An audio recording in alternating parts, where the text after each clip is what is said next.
Welcome to this week's Meshekh Chokhmah shir. We had a bit of a hiatus while I was in Singapore, and then last week over Pesach. But I want to get started again, so we're starting with this week's parsha, at least here in Chutz La'aretz, Acharei. So the Meshekh Chokhmah comments on something that the parsha opens with.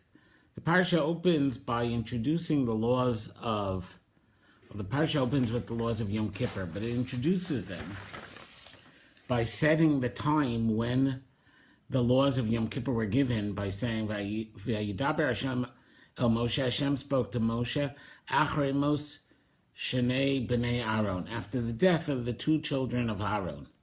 This is Vayikra Tezayin Pasuk Aleph. So the question is,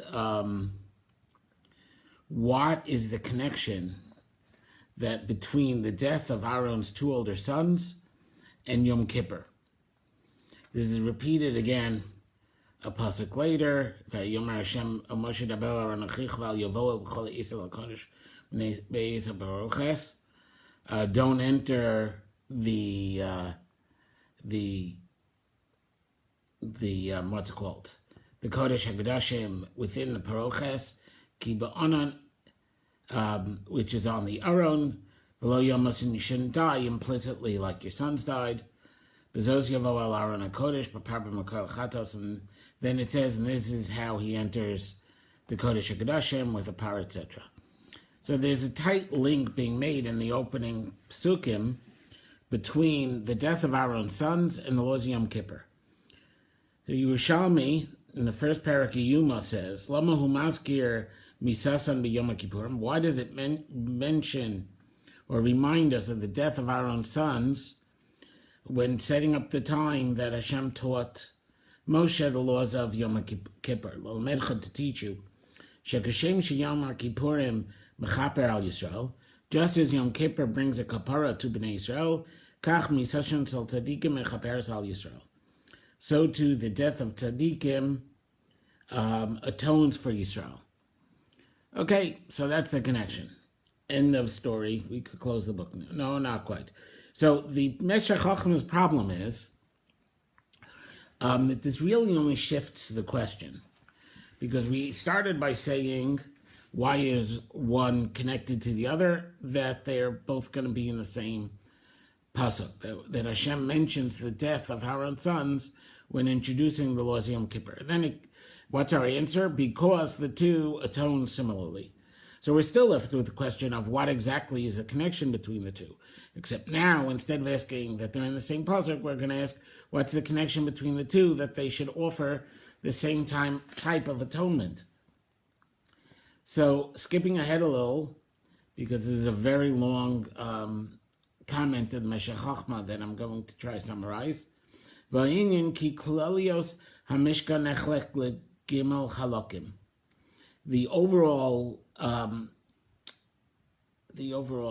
categories, the klalios, the general elements of the Mishkan, come in three parts. Kol chelak moral, kol prate behenach shlosha. And each of these three parts show you something about three parts of another three. Olam, Shana, and Nefesh. Olam meaning space or worlds. Shana meaning year or times. And Nefesh being soul. So what are these three parts? So we'll look at Olamos first, because Meshekh Chokhmah does. Olamos chalukim l'shlosha. The worlds come in three parts. Why do the worlds come in three parts? Olam shitachas gagal ha'yireich. The world that's under the orbit of the moon. Shekazu b'varetz nasan levnei adam. The world was given to people, and Meshekh Chokhmah adds b'lashon rabim. People, not to a person. Ki adam moshel alav b'chlali yosmimeno, because the human species rules over the earth. No one person controls the earth, but humanity as a whole is in control of the earth. Something that perhaps climatologists would be thrilled if it was a little less true right now. But it is true that we influence the earth Sometimes this one, sometimes that one. And a person has control over it, has influence over the world. Zoreya, we seed, kotzer, harvest, choresh, plow, boneh, we build, and all this. Umushpa mimenu mi'aviro yuzon kol yamav. From his surroundings, a person's fed his whole life. Miyamav yishtev v'hayotzi mimenu yochal. So we get air, we get water, we get food, and so on. So our relationship with the world under the sphere of the moon, the lowest of the three domains that he's going to speak about, it's very much a partnership. We contribute to the world, and the world supports us. Now going one world up, in the world of the spheres, the orbits, the planets, space as we would call it nowadays, they have an influence on people. Megadim tamtig hashemesh or yotze mehem. U'kamashikazav lahayir ala aretz v'limshol. Where we use the sun to know what the day is, to have heat, to have light. Hachom hu mehem, heat comes from them. Atnua mehem kiyudua, and this is a little more astrological. Ulam ha'adam mashbiya alehem ma'at meharbe. But people have very little influence on the stars. Kamashikazav v'nasati metara etzchem ito v'aisa shmeichem k'nechoshes. So it's possible that we have some control on the sun, but he really means via the clouds. Really, the only example we have of human control over the sun is something like Yoshua stopping the sun and the moon. So in general, or almost entirely, it's a one-directional relationship.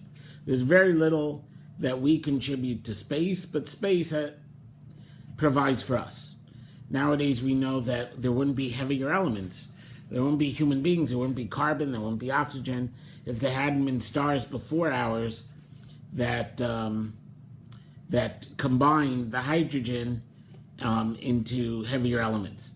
So it's true that the stars, space, contributes to our lives, but we do nothing to contribute to space. Vashlishi olam sichlim nivdalim.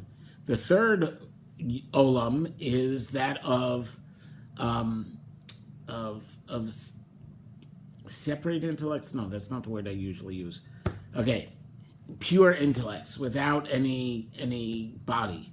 Asher kulam mashpiyim k'ma'amaram v'chomakom u'kamosha nimtza b'mikra sar yavan sar paras michal sarchem mushpa'im ma'at ma'at. This is the angels. Right, the angels have hashpah, right? Greece has its ministering angel. Persia has its ministering angel. Michael is a ministering angel. And all these, and their influence is little. It's just to be a connection between them and what's beneath them. That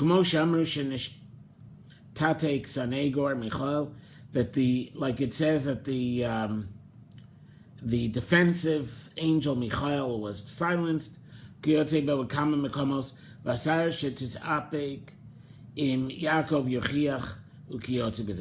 like the angel, the Ishmael's ministering angel who fought with Yaakov.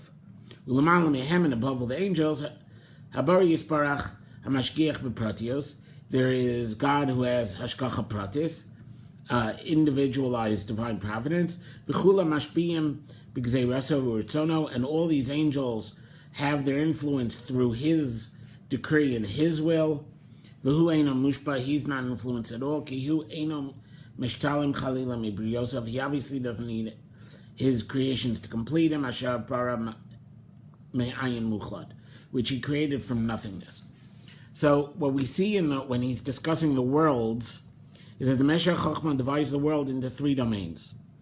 There's the world that we live in, Earth, or as he puts it, under the sphere of the moon, meaning under the orbit of the moon. And there, it's more of a partnership relationship. We get from the world and we contribute to the world. there is the world of space, of the spheres, of the orbits and the stars. And that world has influence on us. It contributes to us heat. It contributes to us light. We have a calendar because it has orbits. As I mentioned, although the Meshekh Chokhmah doesn't, the very elements that the earth is made out of come from the stars. And also he mentioned astrological influences. So the stars influence us, but we can influence the higher worlds, as we find with Yoshua about stopping the sun. Or if we, what's it called? If we influence the clouds, that changes how the sun influences us. But in general, there's very little influence. And then the third one is the angels who mediate between God's will and us. And there, it's almost entirely one direction, right? We receive, we can't contribute to God.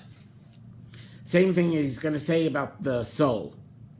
The lowest level of the soul, of the nefesh, the nefesh is specifically that aspect of the soul related to life. So it's the lowest, it's a term for the lowest functions of the soul. So the nefesh has the lowest level is, the digestive system, the liver filtering the blood, the lungs. They get their nutrition from food, right? And they are the lowest level, and we take care that. They have a bidirectional relationship with the world. Then comes the lave, the heart, which we don't mean the physical heart, we mean the seat, the core of the person. He says hakoes, it gets an anger, just like, and he says the bevehema nami islapa yetzahara nichashobata. Like the Gemara in Brachos Beis says, anger is also a feature of animals because animals have a yetzahara. It has fear, right? It has worry, it has hope. These are the forces of the heart of the second level of the nefesh, right? Which he associates to the humor, so therefore it's the heart in that sense. But we would still say that the heart is the seat of the emotions. That's sort of the metaphor that we talk about, because the heart's at the core of a person, geometrically. So this comes also via food, but it obviously has more influence on us than being intimately connected with food and biological processes. So emotions are one step further removed. And then the third step, the highest level of the nefesh, is the rosh, the head, which is the mishkan haseichel. The mishkan, which he's using that term intentionally because he said the metaphor we're using is the mishkan, the seat of the mind, which has incredible influence over everything we do, right? But is very little connected to the body, except through what we just saw, the lower levels of the nefesh. So it's also that those three levels, the lowest level being a partnership, the second level being more lopsided, and the third level being exclusively in one direction. Similarly, in the Mishkan, the Chatzer, in the courtyard of the Mishkan was the Mizbeach. And on the Mizbeach, we served HaKadosh Baruch Hu. We, let's say, brought 70 cows on Sukkot, on Sukkot, in order to bring favor and atonement to the 70 worlds, the 70 nations. This is where we brought Karbonos in general to get Kapara. So we get a bi-directional relationship out of the avoda that's done on the Mizbeach. Right? We get our relationship to God going, and God therefore provides with us. Then you get to the Heichal, that is the front room of the Mishkan.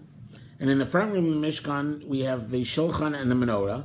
And the Shulchan is the table with the bread on it, the lechem apanim on it. And from there comes all wealth. That is the spiritual source of all wealth. And on the other side is the Menorah, which is the spiritual source of all wisdom. So again, we see a flow coming from one way to the other. And what do? We do very little. We what's it called? We have the vazichin on the mizbeach. So what do we have? We have setting up the shulchan. We have the ketores. Very little is done in the heichal. So again, that is a place where mostly we receive, but there is a small element of contribution. And then you have the Kodesh HaKodashim, where it's entirely to receive. And this is Yonah ben Amitai. This is Yonah in Mafter Yonah. So what do we get in the book of Yonah? He runs away from Eretz Yisrael because he's trying to escape Nevuah, because Nevuah comes from the Kodesh HaKodashim. There's the only thing we do is one small thing, because there's always that one small exception, or else we wouldn't be connected to the world at all. So we had the one small connection to the how the intellect receives from the world. We had the one small connection to how we influence angels, and now we have the one small connection just to keep the connection going. Once a year, we go into the Kohen Gadol goes into the Kodesh HaKodashim for what's it called? To keep the connection to that highest realm. So now we have the Kodesh HaKodashim is the highest of the three realms. Similarly, we have in the year, I skipped a chunk because I think this class is already running a little longer than I intended. So in the year, when it comes to time, so the days of the week, very clearly, we do our work, we receive. Shabbos, what do we have? We have much less work, but through the 3 meals, through the Gimel Seudos, and similarly through what's it called? Through, through the 3 Seudos, here at Ukiyote, right, we get this connection. We do contribute to Shabbos, and Shabbos provides for us the holiness that we get in the whole through the rest of the week. So it is sort of like the Heichal. It's interesting, he doesn't mention this, but the Heichal, remember, the most that we do in the Heichal is the Lechem Apanim once a week. So that's kind of interesting that it's also, that's Friday right before Shabbos. He also connects this to Isartem, Eravtem, Hidlikwas, and Ner, the 3 things that the Mishnah says we should remind the family immediately before Shabbos. Isartem, because the Shabbos brings us, what's it called? Isartem, did you bring Meiser for the food so you could eat the food? Because that brings the bracha on your food if you give Meiser. As it says, Aser b'shvil tzitzis asher, you should tithe in order that you should be wealthy. Eravtem, the Erev, which he says is probably the Erev to carry, which is our normal use of the word Erev for Shabbos. And that gives us life, because all life requires motion, at least if you're not a plant. Or maybe it's, like Rashi says, it's the Erev Tchumim that you could go 2,000 amos, but that's even more about motion. Hadlikwas Haner is how we get wisdom, because or hu Chokhmah, or zu Torah, light is wisdom, light is Torah, and through this light we get Torah. Although I would have said that through the light of the Shabbos candles, that is how we get Oneg Shabbos, and it's through Oneg that we get Nevuah. It's through Oneg that we get. It's for Shalom Bayis. It's only through peace that we could sit and think. It's when you don't have peace, you're kind of busy with your physical needs and you don't get this. But in any case, Shabbos is where we get the Kedusha and the wisdom for the week, and therefore it is the second world. So our first world when it comes to time, our first domain when it comes to time is the 6 days of the week, where we have that partnership model. Second one is Shabbos, where we feed it a little and we get most of what we get out of it. And then the third realm is Yom Kippurim, which is Shabbos Shabboson. It's more than Shabbos. And we do very little for Yom Kippur, right? We don't bathe, we don't eat, there's no sudos, there's no drinking, right? There's nothing to prepare for, at least in terms of our physical needs, right? And it is mashpia, it brings kapara and tara for the whole year. And therefore it is corresponding to the angelic realm, right? We dress like angels, we say Baruch Shem Kavod like angels, because it is that third realm, the angel-like realm. And this is why it's on Yom Kippur that we go to the Kodesh HaKodashim, which is also the third realm. And what's it called? And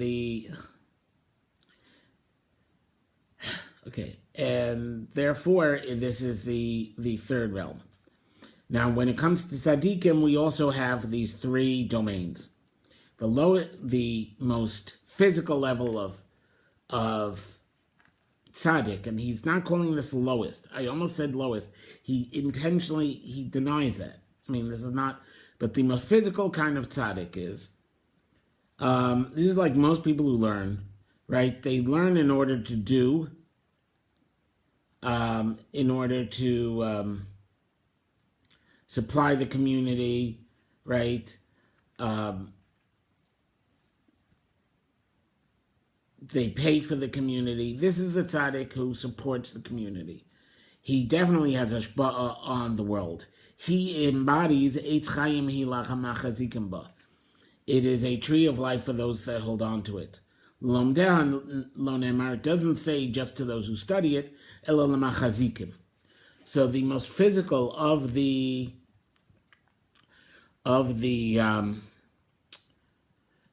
most physical of the tzaddikim is the one who supports his community, and he is truly the one who's learning lishma, because he's learning on Manas Lasos and his focus is on Asiya. Then you have the Gdolei Hador. The Gdolei Hador are busy learning. They really don't spend as much time supplying the people on the physical level, right? And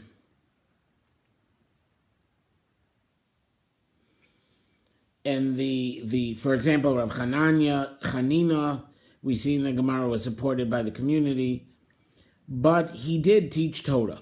So on the physical level, he is a recipient, and it's only on the Torah level that he has hashpa'ah. So things flow down from him, but he's not really a partner. And that corresponds to what we saw in this second domain in these other topics. And then we have the highest level of tzaddik, and Moshe thought that he and Aharon were on this level. But it's not true. Because Aharon not only got kahuna for himself, he got kahuna for his children. Moshe was not only the Moshe Rabbeinu, but he also had the law of Melech. So as a king, he's supplying the physical needs of the people. So they were not actually the ones on that level. Now the Meshekh Chokhmah, and now this is where it all gets tied together. Meshekh Chokhmah is saying that the people that